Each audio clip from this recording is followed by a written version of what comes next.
A'udzubillahi minasyaitonirrajim. Bismillahirrahmanirrahim. Astaghfirullah rabbi wa atubu ilaih. Walhamdulillahirabbil alamin. Wassalatu wassalamu ala asyrafil anbiya'i wal mursalin. Habibina wa habibi rabbil alamin Abil Qasim Muhammad wa ala alihi at-tayyibin at-tahirin al-ma'sumin al-muntajabin. Ya Allah, ya Tuhan kami, betapa suci dan bercahayanya syariat yang Engkau turunkan ke bumi dan ke alam semesta. Ya Allah, ya Tuhan kami, betapa bodoh dan zalimnya diri kami yang senantiasa menutupi mata hati kami dengan dosa-dosa, sehingga tak nampak bagi kami cahaya-cahaya yang Kau turunkan. Ya Allah, ya Tuhan kami, apakah keadaan kami ini akan tetap selalu begini sampai kami mati? Ya Allah, ya Tuhan kami, pandanglah kami dengan pandangan lembut dan kasih serta maghfirah-Mu. Jangan Kau pandang kami dengan keadilan-Mu, karena kami tidak sanggup menghadapi keadilan-Mu. Ya Allah, ya Tuhan kami, limpahkanlah selalu maghfirah itu kepada kami, dan datanglah selalu kepada kami dengan maghfirah itu, walaupun kami selalu datang kepadamu dengan dosa-dosa. Amin ya rabbal alamin. Amma ba'du. Assalamualaikum warahmatullahi wabarakatuh.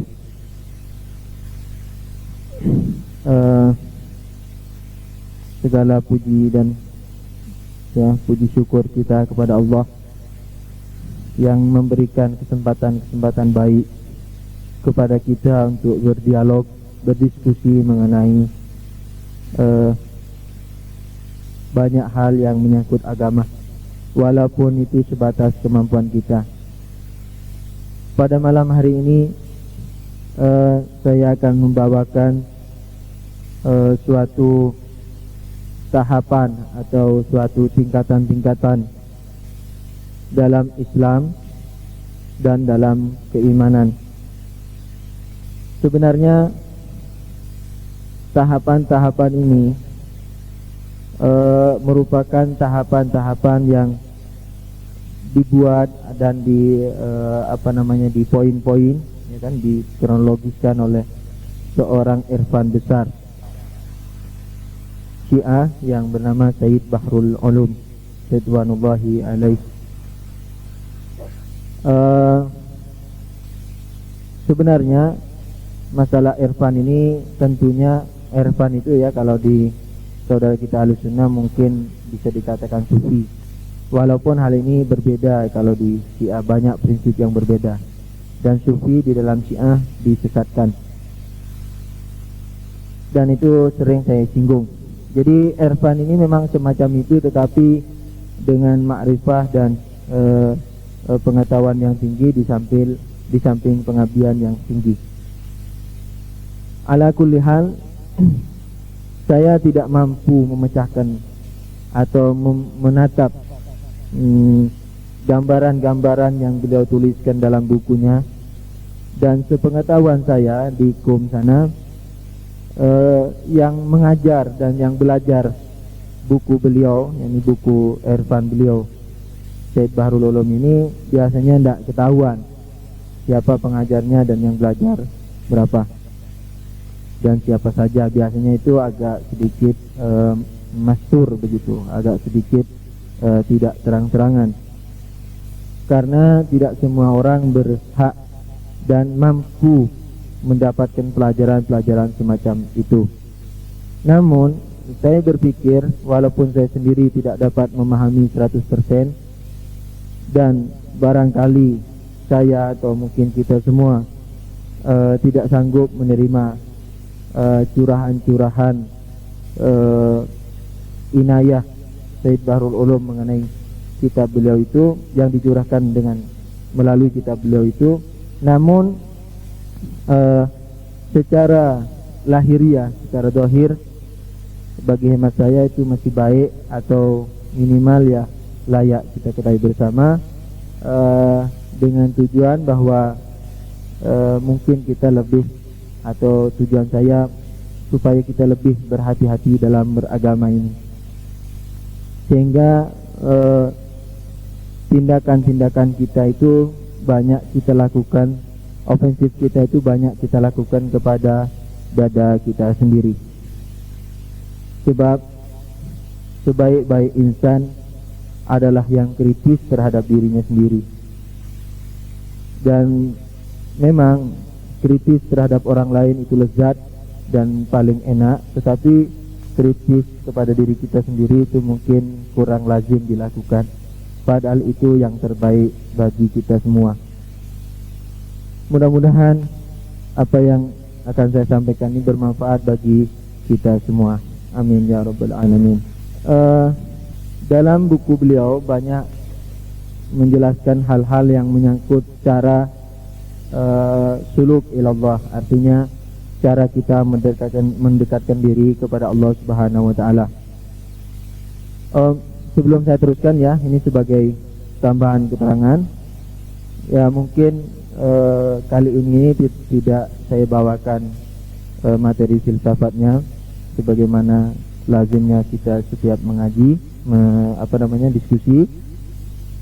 Karena apa? Barangkali kelezatan akliyah itu, saya khawatir kelezatan akal itu akan melupakan kita kepada kelezatan yang lain yang pokok, yaitu kelezatan hati.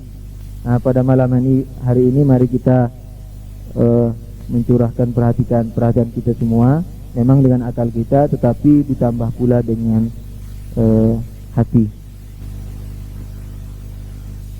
Tingkatan pertama beliau mengatakan di sini ada 12 tingkatan ya. Islam yang lebih kecil, iman yang lebih kecil, Islam lebih besar, iman lebih besar, dan seterusnya. Dan insyaallah dalam beberapa menit saya akan terangkan satu persatu. Yang pertama Islam asgar, yakni Islam yang kecil, yang lebih kecil, atau Islam kecil. Apa yang dimaksud tingkatan Islam kecil ini? Yaitu mengucap kedua kalimat syahadat dan mengimani syahadatain itu dengan di samping dengan hatinya ya, dengan lisan dan dengan jawareh, artinya dengan anggota badan kita. Bagaimana beriman dengan anggota badan? Syahadatain itu diucapkan dengan badan kita. Bagaimana caranya? Yaitu melakukan apa-apa yang disebut rukun Islam kalau di ikhwan kita di Ahlussunnah wal Jamaah. Tetapi selama ini saya belum tahu dalam Ahlul Bait ada istilah rukun Islam. Cuman biasanya disebut da'aimul khamsah. Jadi apa-apa yang 5 perkara ya yang perlu. Ya. Iya. Ya ini tiang yang 5 gitu. Yang yaitu apa? Yaitu ya salat, kemudian zakat, kemudian puasa, kemudian haji, dan bagaimana? Kedua kalimat syahadat, kemudian salat, kemudian zakat, kemudian puasa, kemudian haji. Ini tingkatan yang pertama. Jadi kalau kita baru menyelesaikan ini, dan ini tentu dengan penyelesaian yang sempurna. Sering orang melakukan sholat dengan baju yang kotor, najis, atau bercampur dengan haram-haram. Nah itu masih barangkali tingkatan pertama belum terselesaikan. Jadi untuk menyelesaikan yang pertama ini, kita harus melakukan semua yang 5 itu dengan tata cara yang sudah ditentukan oleh Allah, tidak dengan tata cara yang kita senangi. Misalnya dengan taharah dan syarat-syarat yang lainnya. Ibarat kalau orang puasa jangan berbuka di waktu asar, karena kalau berbuka di waktu asar puasanya batal. Jadi ibarat ya seperti orang sholat, jangan sampai sholat dengan misalnya baju yang najis, baju yang kotor, misalnya tempat sholat yang tidak halal dan sebagainya. Ala kulli hal, ayatnya ada di Al-Quran yang berbunyi A'udzubillahi minasyaitonirrajim, qalatil a'rab amanna qul lam tu'minu walakin qulu aslamna. Jadi ada sekelompok orang desa yang datang kepada Rasulullah di waktu itu mengatakan, ya Rasulullah, kami beriman. Kemudian turun ayat tersebut dan mengatakan, katakan ya Nabi bahwa mereka belum beriman, tetapi katakan kepada mereka, katakanlah kamu baru Islam. Kemudian dari Imam Shadiq juga ada hadisnya yang artinya Islam adalah apa-apa yang dipegangi oleh umat Islam secara umum, yaitu 2 kalimat syahadat, kemudian menegakkan salat, membayar zakat, kemudian haji Baitul Haram, dan siam syahr Ramadan. Itu yang pertama. Saya tidak akan merincikan ini sebab secara akliyah sudah jelas. Barang siapa melakukan yang 5 dengan caranya sendiri, tidak bisa. Cara sendiri ini relatif ya. Jadi sering kita kembali kepada hadis. Kalau di Ahlul Bait nggak bisa, harus pakai taklid.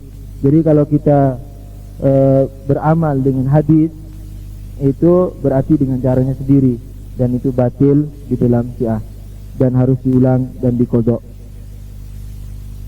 Ini sudah mafhum.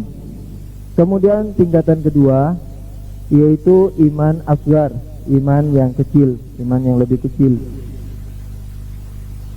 Ini saya nukil pakai bahasa Farsi ini di sini. Wa oni bawratas astasdiqi qalbi wa iz'ani batini bi umuri mazkur. Yang 5 tadi itu yang dilakukan dalam Islam yang kecil, kan? Itu harus diimani dalam hati. Seperti syahadatain, salat, zakat, itu harus betul-betul diimani dan kita yakini bahwa itu semestinya memang begitu. Dengan demikian, kalau kita meyakini bahwa Allah dan Nabi-Nya itu kita yakin 100%, kita imani, ya kan? Dengan demikian maka kita akan menerima seluruh yang dibawa oleh Nabi. Syariatnya, sifat-sifat, akhlak yang dianjurkan oleh Nabi, kita harus yakin bahwa memang semestinya demikian. Ini sebenarnya penting dijelaskan, namun saya memberikan isyarah-isyarah saja. Sebab banyak kelompok kaum muslimin, khususnya setelah saya singgung sering ya, setelah bencana pengetahuan barat merusak ya kaum muslimin, sudah banyak orang menggunakan intelektualnya yang semestinya itu bukan suatu yang logis dan aklis. Sehingga apa? Sehingga banyak hal-hal yang ada di dalam Islam itu dikiranya bukan Islam dan dikategorikan misalnya sebagai Islam tradisional atau sesuatu yang kuno yang sebenarnya tidak ada dalam Islam. Sehingga banyak gerakan-gerakan yang dilakukan oleh kaum muslimin sendiri untuk menghilangkan hal-hal yang menurut mereka tidak Islami. Jadi pada tingkatan kedua ini kita harus meyakini. Jadi kalau misalnya ada hadis yang kuat dan ayat yang menganjurkan sesuatu, kita harus meyakini bahwa memang harus demikianlah semestinya. Dari Imam Shadiq dikatakan seperti tadi ya, cuman ada kelanjutannya. Al-Islam itu yaitu menyaksikan bahwa tidak ada Tuhan kecuali Allah dan meyakini Rasulullah. Dengan demikian maka darah seorang yang bersaksi itu dihormati, kan? Dan bagi mereka berjalan itu hukum-hukum nikah dan hukum waris. Yani kita yang nggak boleh nikah sama kafir dibolehkan ketika orang mengucapkan kedua kalimat syahadat. Dan yang sedemikian itu banyak orang kelompok kaum muslimin melakukan yang sedemikian itu. Wal iman al-huda wa ma yusbitu fil qulub min sifatil Islam. Dikatakan sedangkan iman yaitu apa-apa yang ada dalam hati kita, yaitu petunjuk yang menetap dalam hati kita dari sifat-sifat keislaman tadi. Yakni yang 5 tadi itu betul-betul diresapi dan diimani dan kita meyakini memang harus demikian. Tingkatan ketiga disebut Islam Akbar, Islam yang lebih besar. Ini memang sedikit aneh mungkin ya. Islam, iman, di atas iman ada Islam lagi.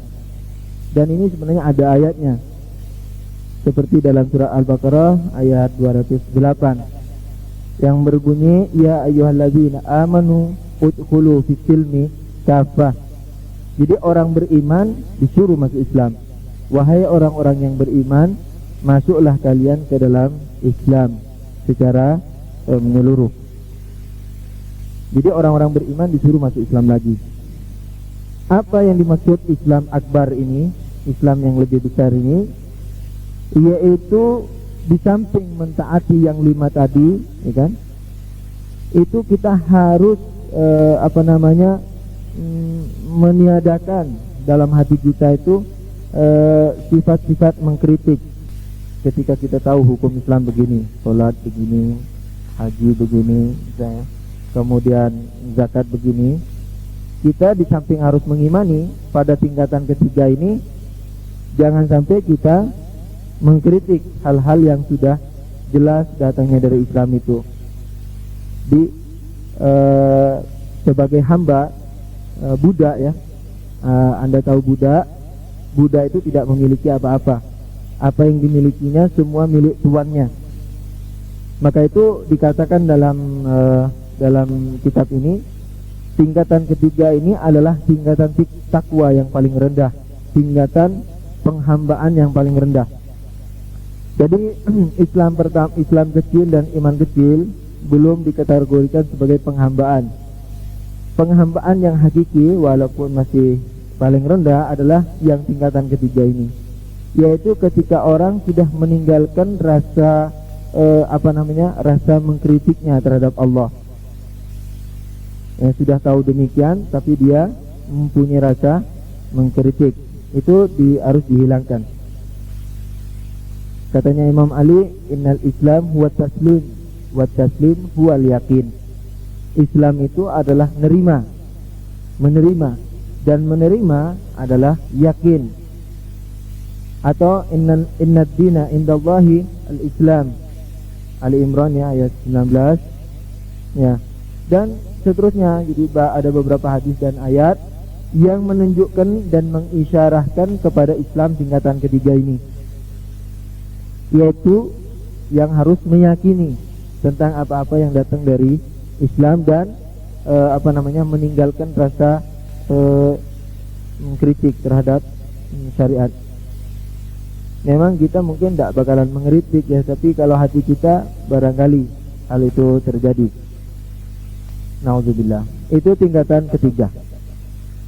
Tingkatan keempat disebut iman akbar, iman yang lebih besar. Nah, iman yang lebih besar ini juga ada ayatnya.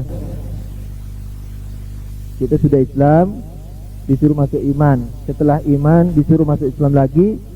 Setelah Islam dan iman kita disuruh beriman lagi. Ada satu ayat dalam Al-Quran, ya ayyuhalladzina amanu aminu billahi wa rasulihi. Wahai orang-orang beriman, berimanlah kamu kepada Allah dan Rasulnya. Dan ini nida Allah ini. Ketika Allah mengatakan wahai orang-orang beriman, itu sudah mardi indallah. Imannya sudah bukan munafik lagi. Wahai orang-orang yang kau beriman, berimanlah kepada Allah dan Rasulnya. Apa maksudnya? Maksudnya dalam tingkatan keempat ini, setelah kita menerima dan tidak mengkritik apa-apa yang datang dari Allah itu, dalam tingkatan keempat ini tidak hanya terima dan tidak hanya tidak mengkritik, melainkan sudah harus melatih, bukan melatih ya, harus kita pada tingkatan ridho. Dan tidak hanya ridho, melainkan apa? Raghbat. Kita punya raghbah, kita punya nafsu gitu. Kita punya keinginan yang dalam dan juga mempunyai satu kelezatan. Jadi misalnya sering ya, kalau mungkin idza shalah qamu kusala. Kalau sholat malas ya sholat, tetapi hatinya berat, Nah, pada tingkatan keempat ini hal itu harus ditiadakan.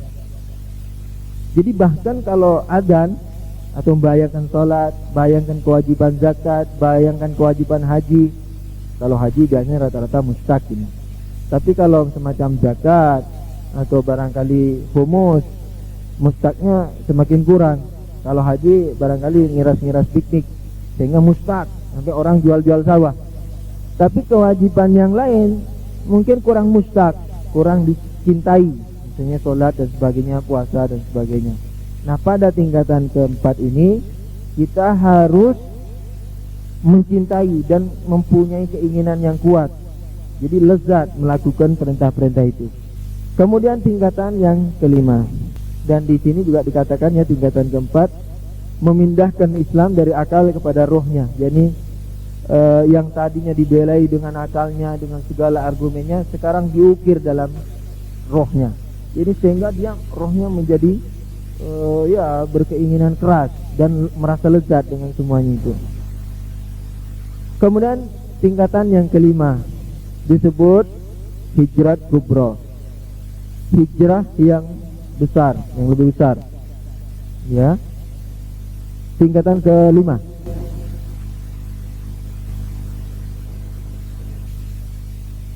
Enggak, itu masih tingkatan keempat. Ya, ini tambahan, ada keluputan.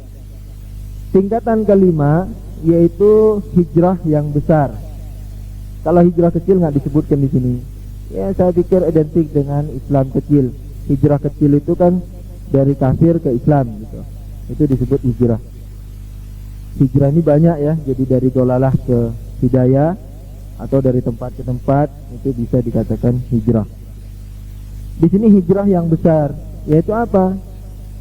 Ibarat as hijrah as mukhaliti ahli isyan wa majas ahli tughya wa ahli tuyaun wa abna'i ruzgan kawan.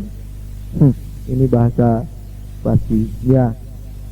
Maksudnya begini, pada tingkatan kelima ini, hijrat lebih besar ini atau hijrat besar ini, yaitu kita harus meninggalkan orang-orang ahli maksiat. Jadi kalau kita kenal seseorang yang suka berbuat maksiat, kita nggak boleh bergaul sama orang itu. Saya sebenarnya tidak pernah ngasih materi ini. Saya tidak pernah ngasih akhlak secara mustakil. Biasanya saya logika, filsafat atau umum-umum atau teologi. Akhlak belum pernah. Artinya secara mustakil seperti sekarang saya belum pernah menyampaikan kepada pengajian. Dalam memahami masalah-masalah di Ahlul Bait ini tidak sama dengan di cara kita atau saya dulu di waktu masih bermadzhab Ahlussunnah wal Jamaah. Di sana ketika ada hadis, barang siapa misalnya melakukan begini-begini, yang mana yang begini-begini itu tidak dosa, misalnya makruh. Siapa yang makan pakai tangan kiri, makan iblis, makan setan, yang seperti itu. Itu kalau dulu saya masih Sunni, kalau ada ustadz makan tangan kiri, saya sudah tidak mau dengerin lagi omongannya. Kalau di Syiah enggak. Jadi ada tahapan-tahapan. Artinya selama orang tidak berbuat maksiat tidak apa-apa. Tapi kalau berbuat maksiat walaupun kecil, jadi imam sholat tidak boleh. Biar sholat sama istrinya, tidak boleh. Jadi harus orang yang meninggalkan dosa. Itu dalam Ahlul Bait. Jadi tekanannya kepada muharramat. Nah, sedangkan hadis-hadis yang mengecam makruh-makruh itu, yang seakan-akan kecaman, itu pada tingkatan-tingkatan berikutnya. Anda sering dengar kebaikan orang awam, kebaikan orang biasa kadang-kadang merupakan kejelekan bagi arif, kan, bagi orang-orang yang arif billah, orang yang dekat sama Tuhan misalnya. Iya, hasanatul abrar, sayyiatul muqarrabin. Kebaikan atau baik-baiknya atau kebaikan yang dipandang oleh orang awam itu adalah kejelekan di pandangan kaum orang yang dekat kepada Allah. Hadisnya dari Abu Abdillah alaihissalam ketika beliau mensifati orang-orang Syiah, dikatakan wa in laqiyah jahilan hajarahu. Ketika dia bertemu dengan orang-orang jahil, dia meninggalkannya. Mungkin ya sepintas ya, sesuai dengan majelis-majelis kita yang lalu, mungkin kita berpandangan bahwa ketika kita melihat orang berbuat maksiat, apa kita harus meninggalkan? Ini ada takwilan seluruhnya. Jadi ada harus dihubungkan dengan muhkamat yang ada di pelajaran Ahlul Bait. Jadi tidak ekstrim dalam pandangan seperti itu. Tetapi kalau orang ingin mendidik dirinya, kalau kira-kiranya saya kumpul sama dia nggak punya tujuan, ya kan? Ya, maka kita harus meninggalkan orang tadi. Tapi kalau dengan tujuan dan merasa dirinya kuat, maka mempunyai tujuan amal ma'ruf nahi mungkar, amar ma'ruf nahi mungkar misalnya, itu hal-hal yang malah lazim, sebagaimana yang telah kita bahas ya. Ini dalam mendidik diri pribadi seorang muslim. Itu tingkatan ke-5. Tingkatan ke-6, jihad akbar, jihad yang besar, yang lebih besar. Di sini saya kekurangan sebab dalam buku beliau tidak menyebutkan secara detail, dan beliau hanya menyebutkan di Usul Kafi jilid 1 halaman 20. Kebetulan saya belum mempunyai Usul Kafi ini, jadi belum sampai ke sini buku saya, ada di luar. Maka saya tidak dapat menyajikannya secara tuntas ini tingkatan ke-6. Di dalam hadis yang dinukil walaupun tidak lengkap, dikatakan di Usul Kafi bahwa akal dan ilmu dan kejahilan itu masing-masing mempunyai 75 tentara. Akal mempunyai 75 tentara dan kebodohan juga mempunyai 75 tentara. Jadi jahil ini punya tangan-tangan gitu, punya tentara-tentara berjumlah 75. Ya mungkin hal-hal yang misalnya berkata kotor, kemudian pemarah, itu termasuk salah satu junudul jahil. Jadi tentara-tentara tentara daripada kejahilan. Kemudian ada tentara yang membantu akal ini. Pada tingkatan ke-6 ini kita diwajibkan untuk memerangi tentara kebodohan dan menolong tentara keilmuan tadi. Jadi menolong tentara akal dan memusuhi tentara kebodohan. Itu tingkatan ke-6. Tingkatan ke-7. Tingkatan ke-7, tingkatan fatah atau zafar barjunudi syaitan. Jadi tingkatan ke-7 ini menang terhadap tentara setan atau tentara kebodohan. Pada tingkatan ke-6 tadi sudah diterangkan walaupun tidak detail itu tentaranya, yaitu ketika memerangi tentara kebodohan ini yang berjumlah 75 ini, orang dalam penderitaan. Perang dan berperang ini ya jangan dikira selesai setahun loh. Untuk meniadakan untuk mematikan tentara kebodohan ini mungkin sampai 10 tahun, mungkin lebih. Tetapi harus dipraktekkan ya, kecuali kalau dapat inayah. Dalam hadis-hadis di dalam Ahlul Bait itu ada buku ya, buku hadis atau bukan, buku tentang fadilah-fadilah angka. Jadi 1, angka 2, angka 3 gitu. Dalam angka 40 itu banyak sekali 40 ini. Jadi kalau kita dulu ya, kalau berhubungan dengan ini dikiranya mistik, padahal ini Islami sekali. Kenapa? Karena Allah tidak menciptakan apapun di muka bumi ini kecuali dengan tujuan yang mulia dan tujuan kebaikan untuk alam semesta ini, khususnya untuk manusia. Seperti kenapa 1 minggu kok 7 hari, 1 bulan kok 30 hari. Kenapa puasa itu kok Ramadan kok tidak Syawal. Kenapa 1 tahun 12, ya kan? Kenapa imam harus 12? Kenapa ketika tongkat Nabi Musa memukul batu memancar 12? Ya kan? Kenapa Nukaba Bani Israel itu 12?